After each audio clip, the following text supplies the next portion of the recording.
2007년 7월 5일 목요일입니다. 예수님과 성령님께서 오후 1시 45분에 교회에 오셨습니다. 어제 가락 8촌 친척집에 가신다고 하셨고, 오늘 오전 식사 때에는 오후에 갈 테니 준비하고 있으라 오후 1시 50분에 전화를 하라고 하셨습니다. 오후 45분경에 전화를 했습니다. 아주머니가 받으셨는데 인사를 드리며 매형과 누나가 있는 곳을 물었습니다. 매형은 학교에 있고 누나는 직장에 있다고 했습니다. 매형과 누나의 직장은 둘 다 부산이었습니다. 전화를 끊고 이번에는 매형에게 전화를 해봐야 되겠다고 생각하고 휴대폰으로 전화를 했습니다. 그때가 50분이었네요. 마침 매형이 전화를 받았는데 방금 집에 도착했다고 했습니다. 예수님은 모든 것을 아시고 시키심을 알았습니다. 그저 말씀을 믿고 순종하면 왜 하라고 하시는지 그 이유를 곧 알게 되었죠. 그때 예수님이 막내를 통해서 가락에 지금 출발하자 하셨습니다. 땡땡 마을을 내다보며 들판 안쪽에 산을 배경으로 눈에 띄는 희고 아름다운 모습의 집이 바로 친척 누나의 집이었습니다. 앞마당에는 잔디와 조경이 잘 되어 있었습니다. 마침 매형은 아주머니와 함께 밭에서 뽑은 마늘을 묻고 있었죠. 예수님과 성령님이 그 집안을 둘러보셨습니다. 아주머니와 매형이 집안으로 들어오자 둘째를 통해 아주머니의 배에 손을 얹어 기도하게 하셨습니다. 계략으로 몸이 아주 쇠약해져 있다가 지금은 회복 중에 있었습니다. 둘째가 기도할 때 예수님과 성령님은 하나 되어 둘째의 몸속으로 들어가셔서 아주머니의 병을 치료하셨습니다. 예수님께서 이제 서서히 나을 것이라고 하셨습니다. 그리고 나를 통해 불도 주셨습니다. 매형 가족은 2년 전에 아들과 딸을 통해 예수님을 믿고 신앙생활을 시작했습니다. 예수님을 믿을 때부터 새벽 기도와 새벽 차 운행으로 섬기는 아주 성실하고 모범적인 성도들입니다. 아직 집사 직분을 가지지는 않았지만 교회에서 인정받아 구역장으로 말씀 봉사도 하고 있었습니다. 둘 다 부산에 있는 직장을 다니기 때문에 많은 돈을 모았다가 매형의 주식 투자로 큰 돈을 잃고 하나님께 돌아오게 되었습니다. 그 무렵에 내가 누나의 꿈을 꾸고 기도해 왔었는데 2005년 겨울에 같은 교회에 다니는 아내의 친구를 통해 연결이 되었고 자주 교제하게 되었습니다. 전에 있던 부목사 사택을 처음 방문했을 때 매형은 물질을 잃었지만 주식 중독에서 탈출하여 예수님 때문에 행복하다고 너무 감사하다고 말했었죠. 아주머니는 40년을 넘게 일본산 우상 종교를 섬기다가 폐결핵으로 병원에 입원하여 치료받던 중 예수님을 영접하였습니다. 이번을 계기로 장모에게 복음을 전하려는 매형의 헌신 어린 간호 덕분에 마음이 열렸었습니다. 한 번은 병실로 나와 아내가 두 번째 방문을 했을 때였습니다. 점심을 잘 먹고 앉아 계셨고 우리는 보호자석에서 매형과 함께 믿음의 이야기를 하고 있었습니다. 그때 갑자기 아주머니의 호흡이 가빠지고 몸이 마비되면서 떨리는 현상이 나타났습니다. 갑작스런 일이어서 당황되었죠. 간호사를 불렀지만 방금 전에 다녀갔었기 때문에 별다른 조치를 취하지 못했습니다. 아내가 나에게 186장 찬송을 부르자고 해서 부르며 속으로 기도했습니다. 조금 지나서 본 상태로 돌아왔습니다. 그때가 오후 2시경이었습니다. 정신이 돌아온 아주머니의 입에서 이런 말이 나왔습니다. 자기가 전에 나갔던 그 우상 종교의 건물에서 그때가 기도 시간이었다고 했습니다. 특히 아픈 자를 위해서 기도해주는 시간이라고 했습니다. 그때 우리는 믿음의 이야기를 하고 있었습니다. 악령의 세력이 역사하여 발작을 일으켜 듣지 못하게 한 것이었습니다. 매형은 처음으로 악령의 역사를 체험한 계기가 됨과 동시에 믿음의 영적인 능력을 알아가는 순간이었습니다. 하나님은 그들을 우리에게 기도하라고 붙여주셨고 또 오늘 그들의 집으로 인도하셨습니다. 아주머니를 위해 기도하고 서로 대화를 나눈 다음에 예수님이 매형에게 방언을 주라고 하셨습니다. 안방에 들어가서 무릎을 꿇리고 방언 은사를 주시도록 기도했습니다. 매형은 많은 시간이 걸렸죠. 매형이 방언 은사를 몰랐고 또 사모하지도 않은 터였습니다. 그러나 방언이 있다는 소리를 듣고 받고자 했습니다. 예수님께서 회개를 시키셨고 성령님께서 역사하심으로 결국 방언이 터져 나왔습니다. 매형의 딸인 땡땡도 마침 집에 있었습니다. 대학 졸업반이었는데 예수님이 선하다고 별명을 지어주셨습니다. 땡땡은 방언이 빨리 터졌습니다. 처음 방언 은사를 사모하라며 무릎을 꿇린 지 채 1분도 지나지 않아 눈물, 콧물이 볼을 타고 흘러내리는 것이었죠. 나는 콧물만 보고 이 애가 비염에 걸렸나 생각했습니다. 휴지를 주르는데 보니 눈물을 소리 없이 흘리며 기도하고 있었습니다. 나중에 아내가 예수님께 정 목사가 방언을 주는 사람은 왜 다 회개를 합니까? 물었습니다. 예수님이 내가 임하기 때문에 그렇지 하셨습니다. 내가 방언을 받게 하려고 방에 들어갈 때 예수님과 성령님이 내 몸 안에 들어가셨다고 두 자녀가 말했습니다. 땡땡이가 방언을 받은 후 계속해서 회개하며 기도하라고 했습니다. 혼자 마음껏 회개했을 무렵 예수님께서 막내를 통해서 나를 땡땡에게 가라고 하셨습니다. 막내가 땡땡의 방언을 바깥에서 듣고 통변한 내용을 전달하라고 하셨습니다. 방 밖에서 막내가 통변을 했는데 방언을 주시옵소서 라는 말도 통변이 되었다고 했습니다. 그 내용은 게임을 한 것 용서해 주세요, 죄를 많이 지은 것 용서해 주세요 하는 것인데 갑자기 방언이 터지며 나를 위해서 십자가를 지셔서 죄송합니다, 죄를 짓지 않게 해주세요, 거룩하게 살게 해주세요, 사랑합니다 라고 했다고 막내가 말해 주었습니다. 그리고 난 후 예수님과 성령님 두 분이 방 안에 들어가셔서 땡땡의 머리를 쓰다듬어 주셨습니다. 예수님과 성령님은 저녁 식사를 매형 집에서 하고 간다고 하셨습니다. 예수님과 성령님을 모시고 간 첫 방문이었지만 우리는 예수님과 성령님이 앉으시는 자리를 만들어 수저를 놓고 밥그릇과 물컵을 놓아 드렸습니다. 부추와 고추로 만든 부침개를 특별 메뉴로 드셨습니다. 성령님은 매운 고추를 좋아하시나 예수님은 그렇지 않으셨습니다. 그래서 아내가 매운 고추가 들어간 부추전은 성령님 앞에 놓아드리고 그냥 고추를 넣은 부추전은 예수님 앞에 놓아드렸습니다. 식사 후 누나가 퇴근을 하고 왔습니다. 오늘 있었던 이야기들을 나누고 있는데 내가 막내에게 매형 몸속에 뭐가 보이니? 물었습니다. 영이 감사를 하고 있어요 했습니다. 할머니의 몸에는 뭐가 보이니? 영이 곰 인행을 베고 누워 있어 했습니다. 고모의 몸에는 뭐가 보이니? 영이 쇼핑을 하고 있어. 그럼 내 몸에는 영이 그네를 타고 있어.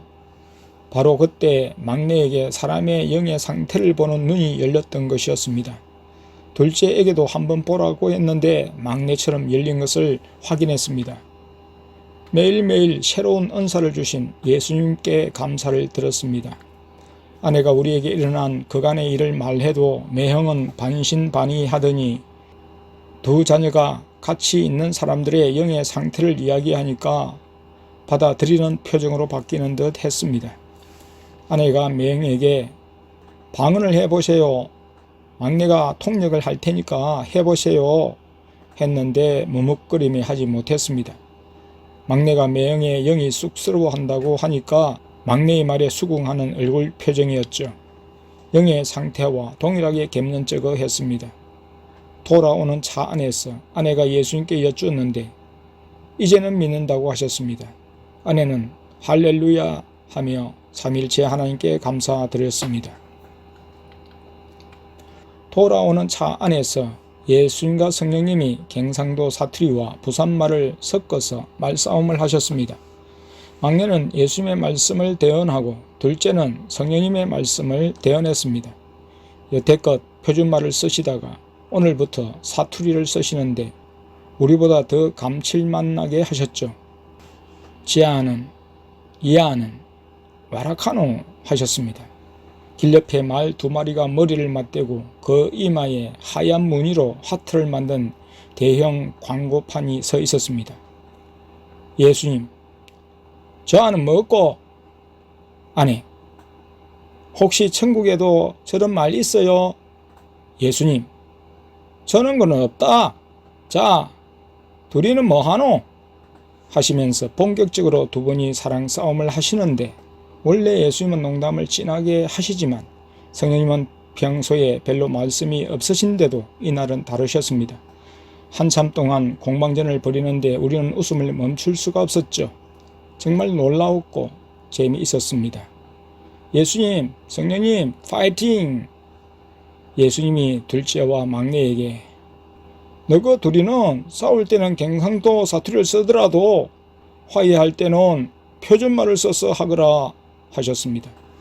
차 안에서 갑자기 바이올린을 켜고 싶다고 하시며 와이프를 바이올린 활로 생각하며 땡드가 차 안에 바이올린 없나? 하셨습니다.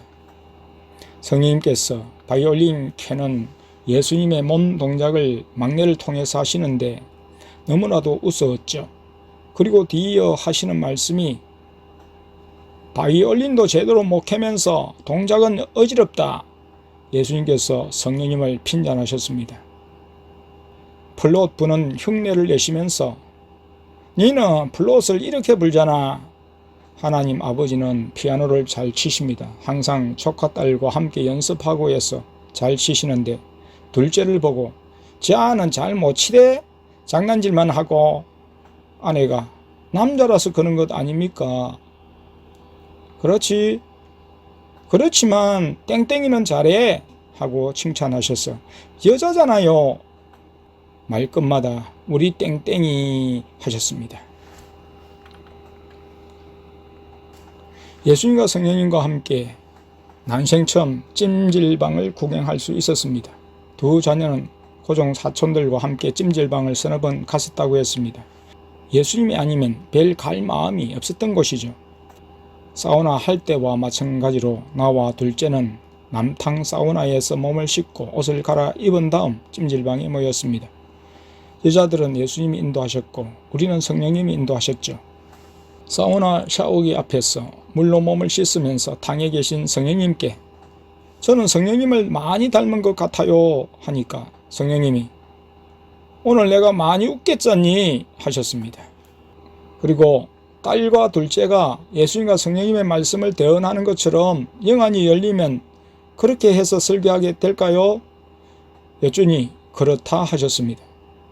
그러나 너무 지나쳐서는 안 된다 하셨습니다. 예수님과 성령님이 하시는 말씀에 더하여 지나치게 표현해서는 안 된다는 말씀이셨습니다. 사우나를 나올 때 성령님이 음료수를 드시고자 하여 성령님이 고르시는 것을 드리고 우리 것도 같이 샀습니다. 성령님은 지난번에는 당근 주스를 오늘은 토마토 주스를 드셨습니다. 부리신 성령님은 자신을 뜻하시는 붉은색 계열을 좋아하셨습니다. 그리고 찜질방에 가지고 가서 드렸습니다. 예수님도 사서 드렸습니다. 음료수와 함께 구운 계란을 찜질방에서 사서 드셨는데 드신 후에 우리가 그것을 먹었죠. 우리가 글쓸 노트를 챙기라 하셔서 챙겨왔는데 북긋고 밀어붙여진 방에 들어가서 쓰라고 하셨습니다. 내가 먼저 들어가서 좀 앉았었는데 추웠습니다. 그때 둘째가 나오라고 손짓하여 바깥에 나갔습니다. 사람들이 없는 조용한 장소를 찾다가 결국 북극곰의 내실이 아닌 외실에서 잠시 동안 글을 썼습니다. 우리로 글을 쓰게 하시고 성령님은 내실에 들어가셔서 갱고가 붙은 배관에 붙으셔서 땀을 뻘뻘 흘리시면서 어우 시원하다 하셨습니다. 성령님은 뜨거운 것은 더 뜨겁게 하시고 차가운 것은 더 차갑게 하십니다. 예수님은 우리 곁에 계시다가 들어가셨는데 춥다 하시며 이내 나오셨습니다. 다시 바깥에 나왔다가 예수님께 둘째가 땡땡방에 좀 가 있으면 안 될까요? 물었습니다. 그래 라고 하셔서 가니 어떤 아저씨가 코를 심하게 골며 자고 있었습니다. 금방 들어갔다가 나와 라멘을 먹는 식당으로 가서 앉아 이야기를 했습니다. 두 자녀가 각기 하드를 사가지고 왔습니다.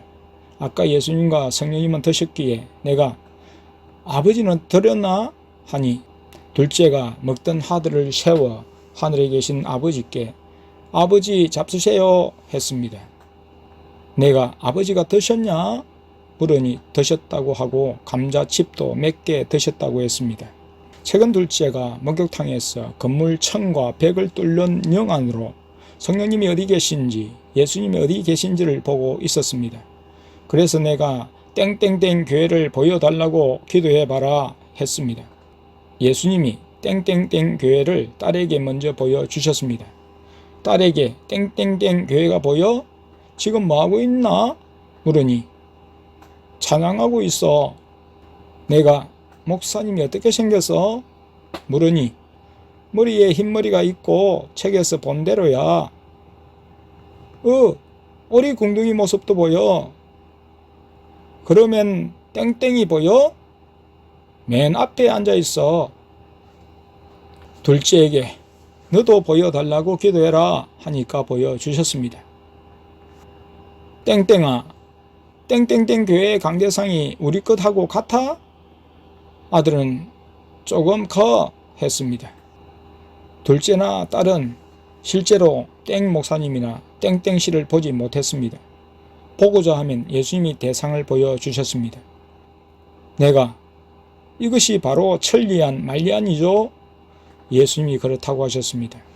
아내가 엘리사가 아람 왕의 침실에서 일어나는 일과 말을 듣고 이스라엘 왕에게 고하여 나라를 방비한 것도 이런 영안이죠? 예수님이 그렇다고 하셨습니다. 그리고 예수님은 지금은 볼 수만 있지만 더 깊어지면 소리도 들을 수 있다고 하셨습니다. 그때 아내가 나에게 우리 교회가 천국에 알려져 있대요. 어떻게? 예수님께서 대접 잘하는 교회로 알리셨대요 했습니다. 또 행복한 가족이라고 소문도 냈대요 했습니다. 예수님이 천국에서 우리에 대한 좋은 소식을 전하자 혜윤이는 그 교회가 우리 아빠 교회야 자랑하며 다니고 외조카 딸 땡땡이는 우리의 삼촌 교회야 자랑하며 다니고 애들 할아버지는 내 아들 교회야 하며 자랑하고 다닌다고 하셨습니다. 조카 딸 땡땡이가 가락 매형집 화장실에서 물을 내리는데 물이 말을 했다고 하는 소리를 듣고 그것을 다시 한번 확인할 참으로 너가 먹고 있는 쭈쭈바 봉지가 뭐라고 하니? 하니까 덥다고 한다고 했습니다. 둘째나 막내딸도 덥다 더워 라고 말했습니다. 예수님께서 라멘 식당에 있는 우리에게 바깥으로 나오라고 하셔서 찜질방 홀에 나왔습니다. 왕과 신화 놀이를 하라고 하셨습니다. 우리 가족은 1시간 넘게 놀이를 하며 재미있는 시간을 보냈습니다. 예수님과 성령님은 줄곧 우리를 지켜보셨습니다. 예수님께서 대언할 때에 둘째는 둘째대로 막내는 막내대로 다르게 말씀하실 수 있다고 하셨습니다. 불신하여 재차 물으며 예수님의 말씀을 동시에 듣고자 하지 말라 하셨습니다. 예언과는 달리 대언은 직접 예수님의 얼굴을 대하며 입을 통해 듣기 때문에 의심하거나 불신하여 재차 묻는 것은 예수님의 기분을 상하게 하는 죄입니다. 그리고 예수님은 한 사람의 귀는 닫기도 하고 한 사람의 귀를 열기도 하며 은사를 조절하신다고 하셨습니다. 이에 내가 맹을 쫓아 대언하니 대언할 때에 에스겔 37장 7절 그러므로 내가 대언하여 그들의 이르기를 주 여호와의 말씀에 에스겔 37장 12절